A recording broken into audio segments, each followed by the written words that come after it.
So your relationship with a piece of music, in terms of once it's sort of left you and it's being performed, because you said it takes on a sort of a life of its own.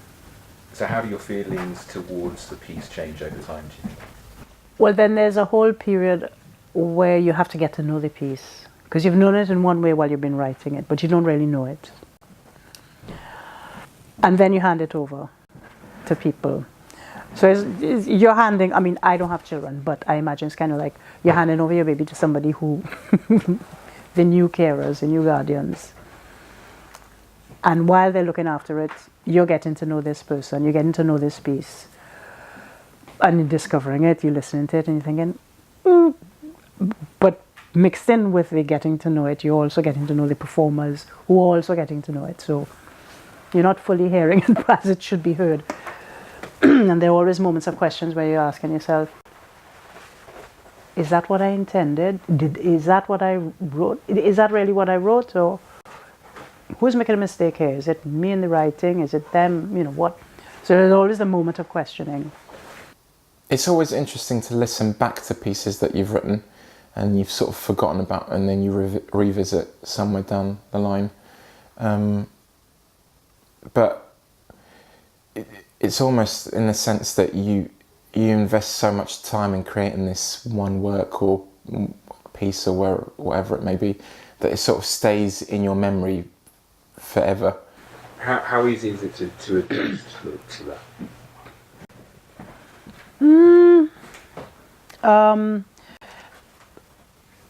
I would. It has taken me a little while to first of all to acknowledge it, because the first few years I was kind of going, I've written crap. I've written absolute crap. It doesn't work. It's never going to work. And then, you know, with rehearsal, over the rehearsal process, I would suddenly hear what I'd written. So now, you know, I'm ready for that. You know, the first day that I hand it over and I hear it, I just think, it's all right, babes, you know, chill. You know what you wrote. You never quite forget it unless it's literally, you wrote it when you were 10 and you listened to it maybe a few decades down the line perhaps, but then it comes back to you very quickly. So it's almost like a photograph that you remember as a kid, and then you haven't seen it for a long time, and then you see it again, you sort of immediately start to remember all the bits and the sections and the different ideas that came into making that piece. So for me, they're always there. They're almost like parts of me that have been created and are out there. So yeah, they never leave your mind. Yeah, I mean, I found I guess that's why I was speaking about Cycle of Reckoning, because I hadn't played it for a long time. I played it in '95, it was recorded. Then 2002, the same conductor performed it with the Belgian Symphony Orchestra. And then I played it with Brodsky, I think in 2000 and something. But I probably hadn't played it for at least 10, 12 years. And I just came back to it the other day. And so it was quite illuminating, just coming back to something and like, okay, what is this? And is it good or not? Or not good, but what was its intent? And I felt quite proud of it because I had a lot of distance on it to go, yeah, actually it's a good piece. And you know, the people that we performed with, they all loved it. And I thought, I was looking back at the authenticity questions that we were asking at the time, going, so is it still valid? Is it not? Do I feel the pieces that I have now are more authentic? Or have I changed my perspective and actually this had an authenticity, you know, and I just was looking at it from a different... All those things I was kind of re-questioning. I don't know the answers to that, but I think that piece was strong for its time and it was truthful for where I was. The music I do now is truthful for where I am now. And yeah, so who knows, maybe I might go back and visit it again, that kind of language, but from where I'm at now, having gone through all these other things. But I think I would definitely also like to, as I said, visit some more abstract concepts, just on a personal. Do you enjoy having your work performed? I do, yeah. It's I think one of the most special moments in the whole creative process is that moment when your piece comes to life. I think especially when you're working with an orchestra and you might have spent months working away at a piece, and then you submit it and then you don't sort of do anything with it.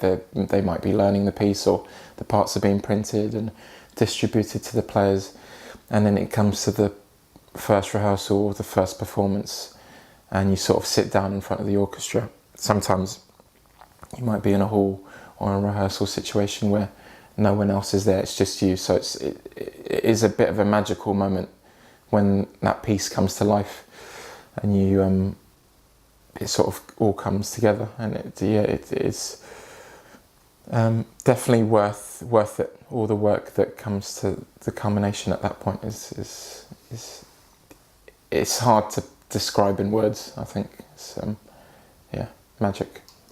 I love having my work performed. I really love it. And I love the whole relationship with the performers. If they care about what they're doing.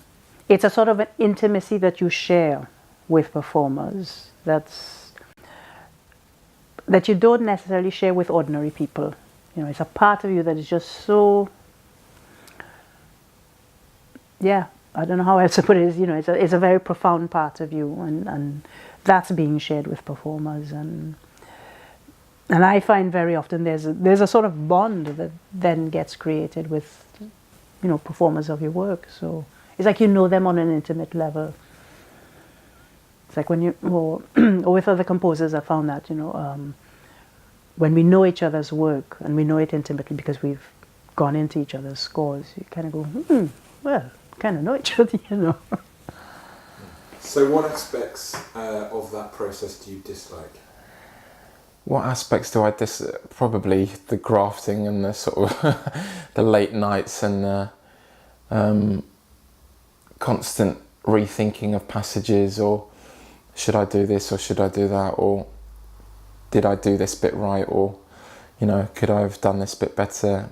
And when it comes to life, you sort of forget about all those worries, unless they're sort of glaring instances of something that you might have not expected or whatever it may be. But luckily enough, that's not been the case recently for me, so it's fine.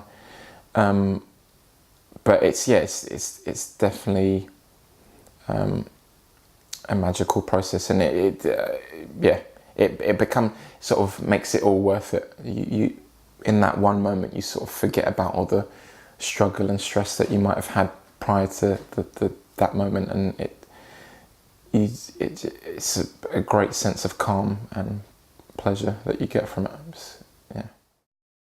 What do you think are the sort of biggest hurdles in communicating your ideas to other performers? Maybe them getting used to getting used to a new language that looks simple on the page, but because of its rhythm, and the rhythm is not difficult, but it's a different way of conceiving of rhythm. And because of that, sometimes it takes performers a little more time to get used to that. It's a thing that interests me quite a lot, actually, the idea that what you've written is clear. And sometimes I'm amazed at how things can be interpreted, even though you think that the music that I write is not challenging in the sense that it's not experimental, it's not it's very traditionally written on the page, and I don't use crazy sort of time signatures too much. I mean, there might be an odd 5/8 or a 5/4 or whatever, but I try and keep things as practical as possible in terms of cutting down rehearsal time or ease of interpretation, because it's at the end of the day it just converts into the amount of time that is needed to rehearse, and that has obviously a monetary aspect to it. Sometimes it does surprise me in how inventive people can be and how inventive interpretations can be, that's either for good or bad. So yeah, I definitely recommend for larger works or works that, you know, are being recorded for composers to be involved from an earlier stage, just to make sure that it is in fact what you want or how you envisage the piece to be performed. You might think it's the easiest thing ever, but to someone else it might not be so apparent. What of those pieces, what are the kinds of things that you think performers get wrong about your music? And Rhythm. No. Rhythm, usually, and the blend of all of the instruments. Because the way that I write, I will share the main theme or the main melody between different voices. It requires all of the musicians to really be listening to each other, actually in the way that a jazz ensemble would listen. And so that's the difference. So it requires people to listen a lot more than just to read, and to be aware of those, you know, the passing on of whether it's themes, harmonies, melodies, motifs, or whatever, one between each other. So those are the two tricky things. What has been tricky, I think, being based here mostly in the West and UK in particular, I was working a lot with the symphony orchestras, and they were commissioned for those orchestras generally.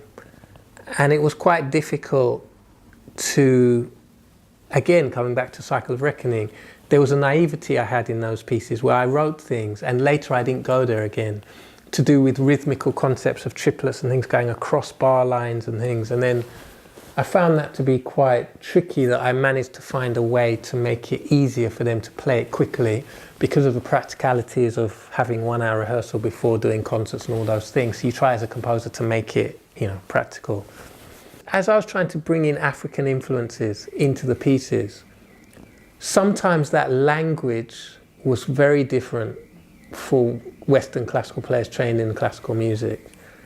And it was how to find that balance, or basically you're translating culturally, not just, it's not, you know, they can read all the notes, they can play all of them, it's not technically difficult music. What's difficult is the cultural shift. And what I found is when I did workshops, because there was one situation where I did a workshop, I think it was Viva Sinfonia, I did a workshop on completely different repertoire. And over those workshops, they'd learnt the language. Then when we came to the piece, they did it just like that, because they were already familiar with the language. So it wasn't to do with the piece, it's the language. They have to shift language. And that can be tricky, that can take time. And some are more reticent to do that than other players as well, who's open and who's not. I find younger players, it's a lot easier. And then of course, working with the players from Africa, culturally they don't have those issues with the material, because they know that. Different issues, because what I learned from them is my Britishness almost, which I didn't realise, because there are some pieces of mine, like Lamentation, where people here can do that just like that. The language is immediate. And then I found when I was in Nigeria, the language again was almost too romantic or something, and it was for them again culturally to penetrate that style.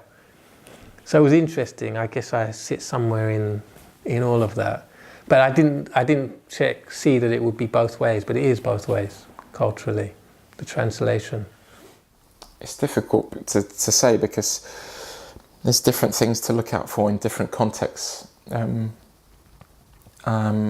orchestral contexts, I always think that more accuracy could be given to dynamics. But that might not be, I mean, obviously, as a composer, you work with musicians from chamber music soloists to orchestral, so you're sort of expectant that, or I think that every time and the same amount of accuracy will be given to an orchestral pianissimo as would be to a string quartet pianissimo, but that's not always the case. Rhythmical accuracy is also another thing, even though I don't write, overly complicated rhythms. Sometimes in sections where it's vertically quite dense and rhythms are quite important, and you want each section to sort of speak and be heard, it's quite important for those characteristics to come across. So, but like with any piece, you have a conductor, you're usually present, so you have the opportunity to input and give your feedback there and then, which is great. So yeah, I wouldn't worry too much about that. Usually it sorts itself out by the end of the rehearsal. What happens when performers of your music have a sort of completely different conception of the piece? I explain it to them. I tell them. I mean, I listen to their interpretation. But if it's really not honoring the piece, then I do step in and explain to them. And usually they're great. They're thankful for that explanation, because it helps them to understand how different it is and how best to approach it. Yeah, that's when it can get a bit tricky, because then instead of working with you, the musician's sort of in a way working against what you have in mind, so it becomes a bit of a struggle. Not to say that I'm not open-minded to different interpretations, but it is definitely, I prefer it when there's a sort of coming together rather than sort of propelling a part of ideas and interpretations. I mean, I've been fortunate enough never to have a situation where my piece has been taken to an extreme where I'm completely not happy with it. So, what would you do in that situation? I think, well, you just have to be honest and sort of express how you feel, and I think also, don't be afraid to speak out. At the end of the day, it is your music, and you have to be able to stand by it and sort of say, this is what my music sounds like. If it's a complete misrepresentation of what you've written, then there's issues that are going to arise. But I think you have to be aware of an audience, because at the end of the day, if somebody can't process what you've written, who is it for? Who does it speak to? And if it can't reach anybody, perhaps it's just been self-indulgent. Do you think it's important for new works to challenge audiences? Yeah, I do think it's important for new works to challenge audiences.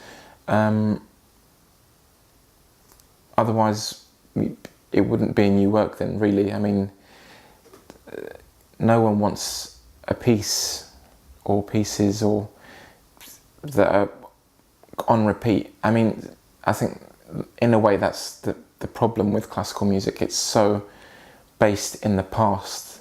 There's this idea of sort of worship of these old pieces that have been played for centuries, and you wouldn't really have that at the time they were composed. I mean, yeah, pieces were obviously, there were repeat performances, etc., but music was kept fresh. People were writing new stuff, things, new pieces.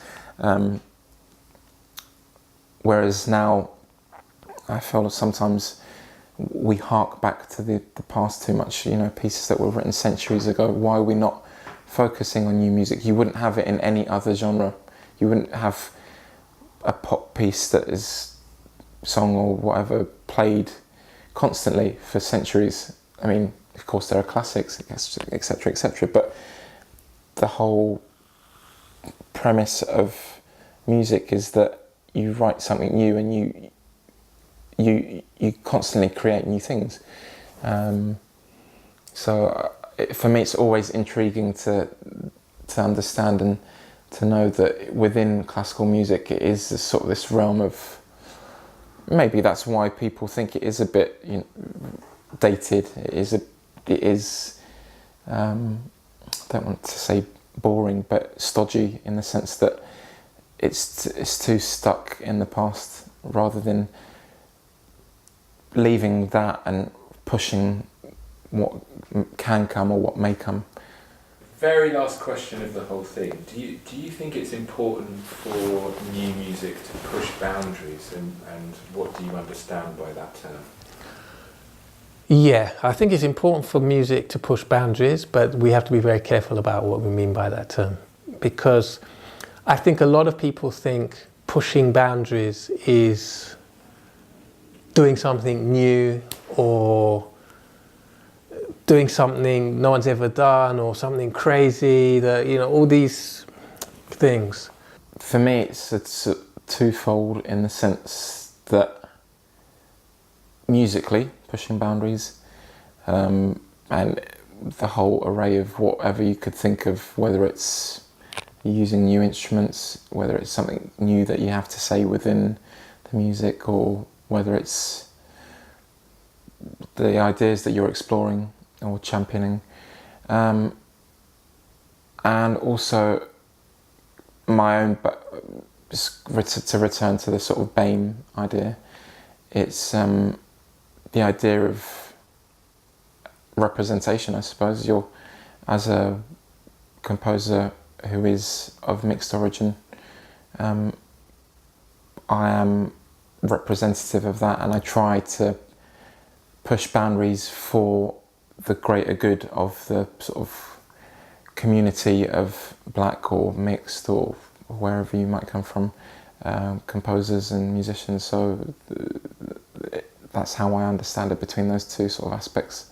I think that one of the biggest obstacles to authentically exploring the untapped depths of one's imagination comes from the sort of unchallenged presumptions about what pushing the boundaries actually means.